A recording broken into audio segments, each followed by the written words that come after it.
Hey there, tech fans. Rick here again with a quick review of the Orei UHD-402MV 4K HDMI video matrix switcher. This product makes it incredibly easy for you to share the output from 4 different HDMI media devices with 2 high-resolution or ultra-high-resolution monitors at the same time, while still providing complete control over which of those outputs are displayed on each one of the monitors at any given time by using the buttons on the front of the unit, the included infrared remote control, or through a direct RS-232 connection to a local computer. The product fully supports 4K ultra-high definition media content and is both HDMI 2.0B as well as HDCP 2.2 compliant. It even provides audio extraction capabilities for both of the output channels that you can use to pass the audio from the HDMI media stream along to a soundbar or home stereo for that theater quality experience.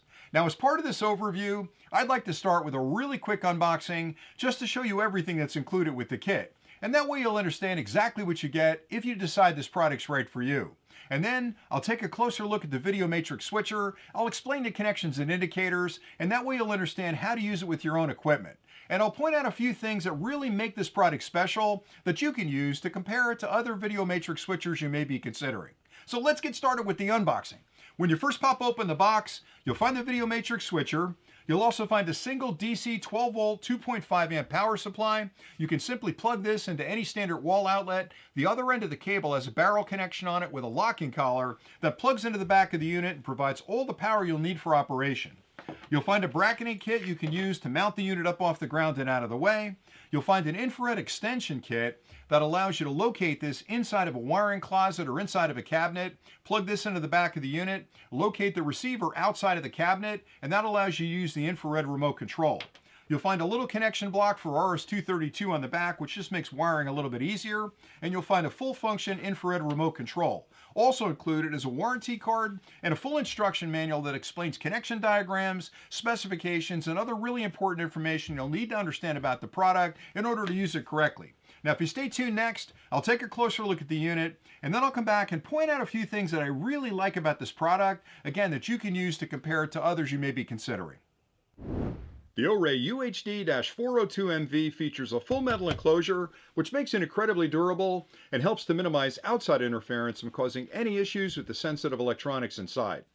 On either side of the cabinet, you'll find ventilation slots that are designed to let any heat that develops during operation escape. You'll also find mounting holes that can be used with the included bracketing kit if you decide to mount this module up off the ground and out of the way. On the front of the product, starting on the left, you'll find a power button, and that can be used to turn the unit on and off by simply tapping that button. Once you add power to the unit and turn it on, it immediately starts an internal power on self-test where it's checking the electronics just to make sure everything is working okay. Once it passes that test, it'll light that LED, letting you know the module's ready to use. To the right of that are a bank of 4 LEDs for output number 1 and a bank of 4 LEDs for output number 2, and these indicate which of the inputs is currently being sent to that output. And you can change that by tapping these 2 buttons right here.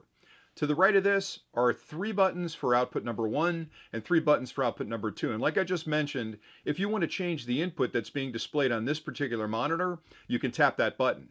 You also have the choice of putting output number 1 in multi-screen mode, and there are several different versions of that. You can tap this to walk through those multi-screen options. Finally, to the right of that is a resolution button. You can use this to vary the resolution that's being sent to that output. You have the same grouping of buttons right here for output number 2. There's also an infrared window right there that's used with the infrared remote control. So if you set this on top of a cabinet, you want to make sure that you can see that window so that the infrared signals can be picked up behind there. If you locate this inside of a cabinet, you'll have to use the infrared extension module that comes with the product.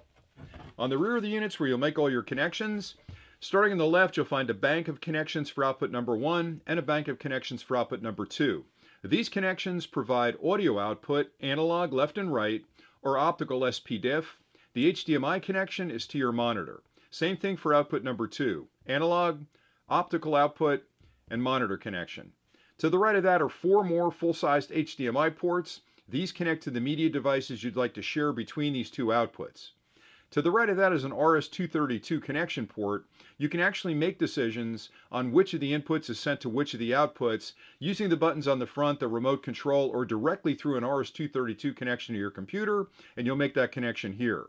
As I mentioned before, if you locate this inside of a cabinet and you want to use the infrared remote control, there's an infrared extension module in the kit that you can plug in right there and then locate that module outside of the cabinet to pick up those infrared signals. Finally, to the right of that is a DC input port, and that's used with the included power supply. You'll simply plug that power supply into a wall outlet. The other end of the cable has a barrel connection on it, which plugs in right there, and there's a locking collar on that connection that you can tighten so it doesn't pop out. And that's pretty much it for the module.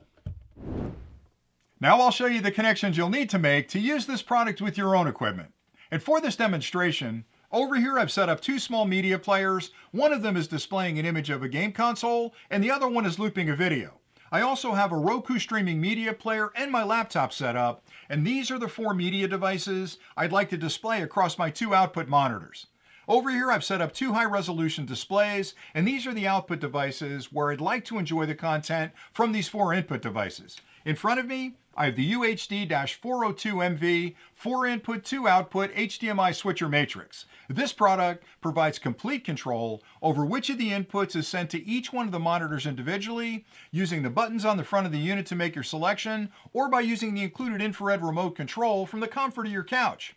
The product is also a multi-viewer, which allows me to combine several of the inputs on a single monitor, and it also provides audio extraction capabilities that will digitally separate the audio from the media stream I'm sending to the monitors and allow me to pass that along to a home stereo or even a soundbar for better quality audio.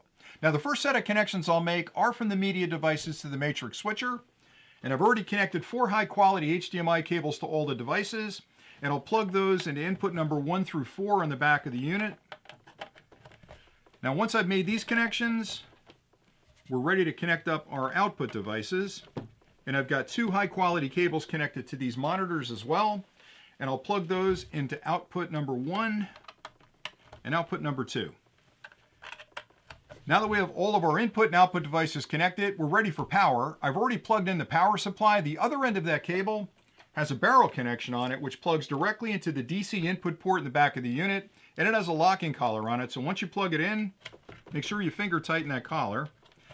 Now, the minute I add power, it starts an internal power on self-test where it's checking all the electronics to make sure everything's working okay. It's also checking the resolution of my media device and the resolution of the monitor to make whatever adjustments are needed to give you the best possible picture on the output. And there you go. So right now I've got input number 1 to output number 1 and input number 2 to output number 2. So what we'll do is switch one of the inputs by tapping this button right here. You can see I've moved to a different input. I'll tap it again. Right now we're looking at the Roku. I'll tap it again and you'll see my computer, my laptop right here being displayed. Now what's interesting about this is I can actually vary the other one as well and have the same input on both monitors at the same time if I choose to do that. And what's nice about this is that you have complete independent control of each of the monitors to show exactly what you want to show on that particular monitor. Now, you can also go into multi-viewer mode, and there are several pre-programmed modes inside the unit. By simply tapping the multi-view button right here, you can move between the different inputs. So there's one of the pre-programmed inputs where you're seeing multiple inputs on the display at the same time. There's another one where you see 2 on the display. There's 2 with a smaller one. There's 3. So you can see there's a lot of different ways you can display the inputs. Eventually you'll get to all 4 on the same screen like that. And then you'll go back to a main screen like that with 3 and 1 larger one. And then finally back to the original. Now the other feature this provides, which I like an awful lot, is the audio extraction capabilities. Because right now there's music playing behind this video, but you can't hear it because these displays don't have a speaker. So you can connect up an analog external amplifier to the output section, and there's your audio. And you've got beautiful audio. So this unit is actually performing that audio extraction on the media stream it's passing along to these monitors. And that's another feature that's really important if you're looking at a matrix switcher, because separating the audio allows you to amplify it externally and you'll get some amazing sound. And it really is just that easy to get it working. I hope that closer look was helpful. Now here are a few really important things to keep in mind when you're comparing the Orei UHD-402MV with other products you may be considering. The first thing has to do with resolution. This product fully supports 4K ultra high definition media content at up to 60 frames a second. And the reason that's important is because a lot of other video matrix switchers on the market may only support 1080p content, or if they support 4K content, it may only be 30 frames a second, which will dramatically affect the output resolution that you're seeing on your two monitors. So knowing you've got a product that supports 4K at 60 frames a second means you're going to have a crystal clear picture, and it's going to be fully compatible with all of your modern media gear. Another important distinction is the fact that this product is fully compliant on both HDMI 2.0B as well as HDCP 2.2. And the reason those are important is because the HDMI standard has gone through a lot of changes over the years, and the latest versions of HDMI include a lot of different advanced features that you'll want to take advantage of. And the HDCP standard is important as well because that controls copy protection. So if you're on an older version of HDCP, you may not be able to play certain files through the product. So knowing you've got a product that's HDMI 2.0B and HDCP 2.2 compliant means it'll work with all of your modern media files.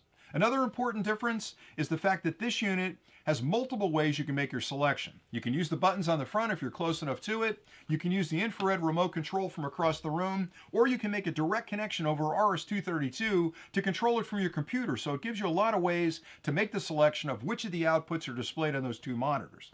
Another big difference is the fact that this unit provides audio extraction capabilities for both individual channels. And what that means is this product will digitally strip the audio component from any HDMI media stream that's being displayed on the monitor and allow you to pass that along, again, to a soundbar or home stereo to really improve the audio quality. This is a really easy product to use. Everything you need to get started is included with the kit.